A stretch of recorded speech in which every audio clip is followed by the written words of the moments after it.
One of the stranger success stories in Digimon Liberator is that of the enigmatic world champion, Zenith, who somehow managed to decimate the best players in the game using a meme deck from BT11. Yeah, Galacticmon is apparently the most powerful deck in the Liberator universe, and after looking at the new support it got in Special Booster 2.0, I can almost understand why. Black's identity in the Digimon TCG really took a long time to solidify. Conceptually, the color tends to focus around cyborgs, machines, aliens, artificial life forms, and poop. It also tends to be the color of quote-unquote final boss villains. Mechanically, the color skews towards control, defense, and managing resources. Black decks are a bit slower than the other colors, preferring to set up for the late game and either grind things down or take the opponent out in one big counter push. Immunity to certain types of effects and removal, DP buffs, blocker, and a very unique take on trash interaction are all common aspects of the color. Its removal tends to focus around de-digivolution, deleting things according to their play cost, and forcing the opponent to attack into a well-laid trap. Galacticmon is pretty typical of the final boss flavor of black decks, focusing around an extremely niche mechanic, building up towards a massive payoff, and hopefully not tripping over itself on the way there.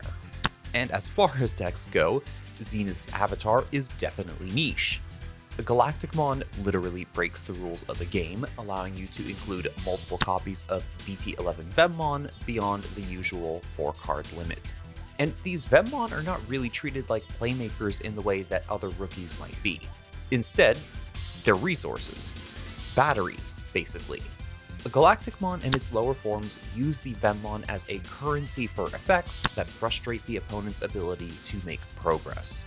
The deck is basically a final boss trial made manifest. Zenith and the Liberator series bring some much needed flexibility and efficiency to the deck, allowing you to cycle your resources, rebuild out of nowhere, and get to your game plan much more consistently than the initial BT11 support could ever manage. And it's this latest round of support that has made the deck a serious contender. Anyone looking at a Galacticmon list can definitely tell that you're not building a conventional deck here. Galacticmon really just wants to do its own thing, and while the actual mechanics of it are pretty straightforward, there is a lot of depth in how you leverage these mechanics to secure the win. Trust me, there's a lot more going on here than Big Boss Monster has good protection. It all starts with BT11 Vemmon, which, as I mentioned, is more resource than Digimon. You can play up to 50 copies of this, and thank God, because the deck just wouldn't function otherwise. It has an effect to suspend and check the top 3 cards of your deck, adding one of the Galacticmon line or a Fusion Eyes to your hand, while also absorbing another Vemmon as its bottom Digivolution source. Then you bottom deck the rest. This basically lets you hoover up Vemmons that your bigger Digimon can use, or get Vemmon in the trash quickly enough to use as resources later. And of course, it is a searcher, though a poor one in that you'll often need to wait a turn to search with it.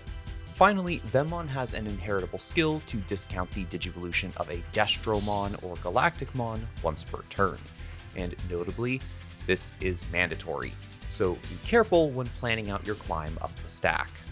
The new Vemmon from Special Booster 2.0 is a direct upgrade, though sadly, it can't be played at 50 copies like the other one.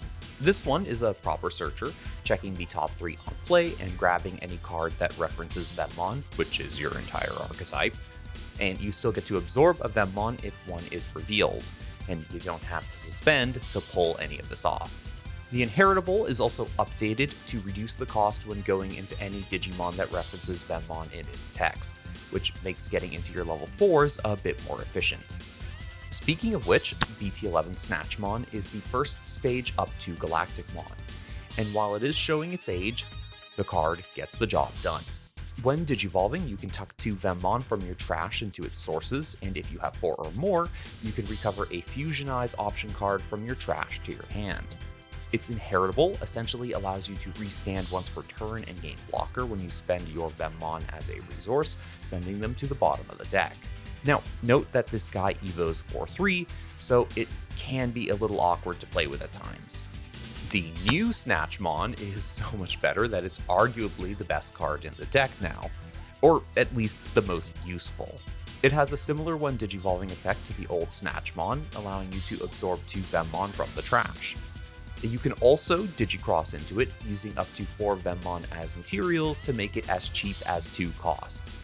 And the kicker, if you control no Digimon, or just Vemmons, you can use materials from the trash too. This new Snatchmon also has an end of your turn effect, where if it has 4 or more Digivolution sources, it can digivolve into anything that references Vemmon in its text, which means Destromon and Galacticmon, naturally. Oh, and the inheritable is basically the same as the old one. Next, we have the only level 5 in the deck, which is the promo Destromon. This absolute house of a card gave the deck some much needed flexibility following the initial support, and alongside the new Snatchmon, it gives you the ability to play on every turn. On play, or when digivolving, you can choose up to 3 play costs worth of your opponent's Digimon or Tamers and delete them. And for every Vemmon in your sources, you can up that threshold by 1. Simple, but effective. Out floodgates, pop Tamers, even clear slightly bigger bodies. Whatever you need, this card can do it. And the fact that you can digicross into this with a Snatchmon and 4 Vemmon just makes it that much more efficient of a card. Though, sadly, you can't digicross from the trash like the new Snatchmon does. The inheritable here is quite nice as well, allowing you to spend 2 Vemmon to redirect an attack to your Galacticmon. It combos well with Snatchmon's inheritable, essentially allowing you to thwart 2 attacks per turn. And then we have Galacticmon, who is basically an endgame boss in cardboard form. When digivolving, it will absorb up to 4 Vemmon from your trash, and if it then has 8 Vemmon in its sources, it deletes one of your opponent's Digimon. At the start of your main phase, it casually burns an opponent's security, and if that wasn't enough, it has insane protection. All turns, not once per turn, when this Digimon would leave the battle area, you can spend 4 Vemmon to prevent it from leaving. So essentially, it can save itself twice in most situations. It's a powerful endgame piece, and will definitely put your opponent on a clock when it comes out. Now, it's worth mentioning that as good as Galacticmon's protection is, there is an argument for letting the stack go boom at times. See, your Vemmons need to be in the trash in a sustainable count to ensure that you can keep playing beyond your initial Galacticmon stack. If you bottom deck all your Vemmon in an effort to save your first Galacticmon, you could end up at square one, having to do extra work to fill your trash again and get the next stack going. That is time that this deck does not have. So maybe let your stack go boom, send all those Vemmon to the trash, and just rebuild on the next turn to make your opponent miserable instead. Rebuilding is also pretty easy thanks to the deck's signature option, Fusionize, which can be free if you control a Snatchmon. It lets you tuck either a Vemmon or Destromon from your trash into one of your Digimon's sources, and if you do, you can digivolve something into a Destromon or Galacticmon from the trash for its cost. The security effect is fine, revealing the top 3 cards of your deck, playing a Vemmon, and trashing the rest. The really amazing piece that the deck finally received was a dedicated tamer, our boy Zenith. He's about as game-changing as Analogman was for Machinedramon, and you'll see why shortly. At the start of your main phase, you can trash a Vemmon in your hand to draw a card and gain a memory. Right off the bat, this is amazing for your consistency, allowing you to see your admittedly scant combo pieces while fueling the trash with Vemmons for your effects. In multiples, you will just blast through your deck and have as much memory as you need to really pop off. Zenith also has an effect to spend 2 Vemmon from the sources of an attacking Digimon to de-digivolve an opponent's Digimon by 1 level. This can help you out-protect its stacks, among other things, but can also be used to trigger Snatchmon's restand inheritable for some extra aggression. You need to see Zenith immediately to really make the deck run well, so, mulligan for this dude whenever possible. Rounding things out, we have Shadow Seraphimon Ace as a tech choice, mostly to give Digicross Destromon some extra teeth and help manage the opponent's aggression when you can't quite make it to Galacticmon. Final Zubagon Punch gives you some lethal potential alongside your ability to restand on the swing, and Black Scramble lets you recover your pieces while establishing a Venmon, ideally the Searcher, and you can start rebuilding your Galacticmon right away. As far as quote-unquote meme decks go, Galacticmon has come a long way. This is a viable pick, with some extremely strong matchups into meta decks. Believe me, Galacticmon does a fantastic job of shredding hybrid decks and will make most Mother Shoto players regret their stint of villainy. And if that isn't something to be proud of, then I don't know what is. Galacticmon is such an anomaly of a deck that it's really hard to talk about color-specific matchups per se. The deck only does a few things, and it's geared towards beating very specific types of strategies, leading to some pretty wild swings in viability within its quote-unquote color matchups. A lot of red decks, for example, are tamer-centric, or at least somewhat tamer-reliant, so Galacticmon can play into them quite well, for example. Red hybrids, though they can occasionally run you over, can be totally locked out of the game once you start blowing up Takuyas and blocking their attempts to 5-check you with an Ancient Greymon. Stack-based red decks like Galacticmon fare no better when they need their tamers because, well, you can incinerate Takados, frustrate their ability to delete your stack, and mess with their math thanks to your ability to recycle cards from the trash. Looking at blue decks, you can basically ask whether or not that deck plays with redirection negation.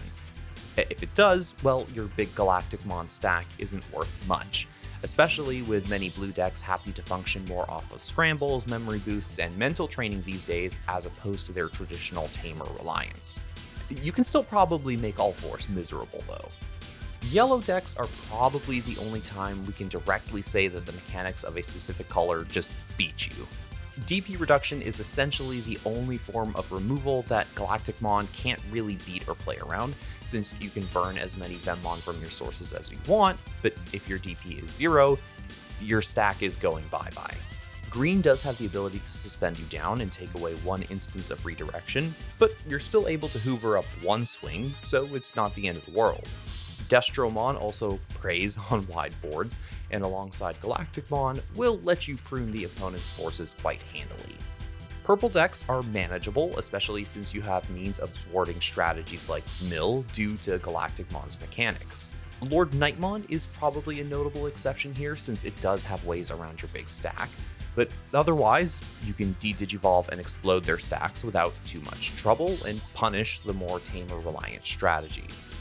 Black probably has the second best tool for managing Galacticmon in de-digivolution, since it removes your protection and ability to redirect. But depending on how you've established your stack and how many Venmon remain in your sources, you can potentially play around this. Snatchmon and Fusionize also make it pretty simple to just digivolve back up into Galacticmon and continue your assault. Versus the meta, you really have to boil it down to the following. How fast is your opponent? Are tamers important to their strategy? And can they remove multiple big bodies per turn? Take Blue Hybrid as an example. They aren't as fast as red hybrids, and generally they can only attempt to bounce one stack per turn. So unless you have a slow start, you can roast their Kojis, sit on a fat Galacticmon, and burn their security to make establishing a comeback even harder. Versus something like Takemi Kazuchi, however, you're basically just praying for them to have a slow go of things, since they don't give a damn about their tamers getting deleted, and DP reduction from the big doggo will just eliminate you. Decks that can restand or trigger multiple removal effects in one go, such as Omnimon Ace or Lord Nightmon, can also exhaust your Galacticmon's sources extremely quickly and leave you scrambling to get back into the game. Matchup knowledge will be your friend here, more so than for other decks. So study up, and Galacticmon will reward you in kind.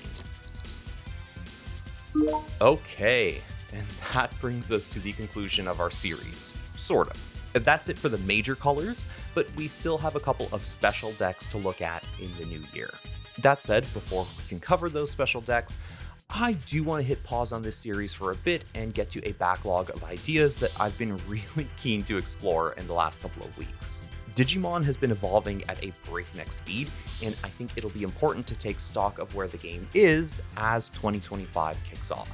And on that note, I hope you guys enjoy the slow crawl towards the new year. It's been a blast exploring our love of this game together, and that's not going to change anytime soon.